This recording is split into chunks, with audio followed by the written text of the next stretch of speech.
investigation purposes. We're never going to find an ROI if we're looking at that limited scope. What we have been advising companies is really take a step back. What are we unlocking?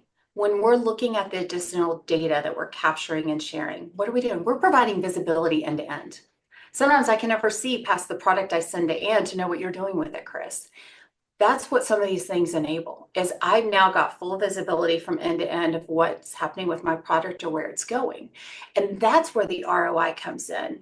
And again, this is where each company is unique and looking at what those opportunities are. We've done a lot of pilots and use cases that we've shared back out with the industry. And I would say, some are very dependent, like let's take Subway. They've got their independent purchasing co-op, which is like their supply chain arm for all of their Subway restaurants inside of the US.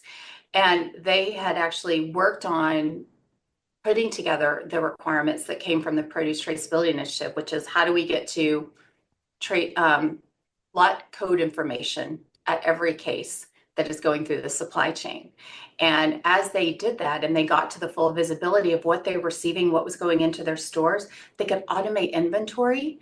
So the folks that were working in those stores actually had an app on their phone where they could just go back in the back room and look at the barcodes for the products that were back there. And it gave them everything they needed around the freshness, the lot code, should a product come into question.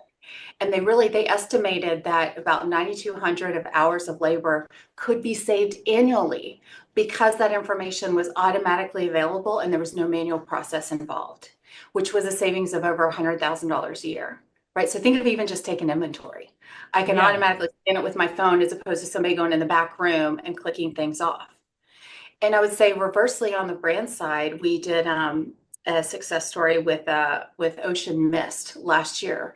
And they had also found, as they were harvesting product and putting all this information on the cases of product, that they were saving 25 or to 35% of their time savings from their crew. So they were increasing their efficiency because they could see exactly what was happening in the field and when it was going into the cooler and at what time, which, let's think about that. That also helps with inventory rotation, first in, first out, which could even affect some of the waste reduction, right, that we see that is so prevalent in the supply chain. So there's so many use cases that could be unlocked depending on where you're at in the supply chain and what role that you play, that we're really encouraging the folks to say, what information are you getting from a visibility standpoint across your operation or across your supply chain that can really drive value back into the business to help with that ROI you were asking about, Chris?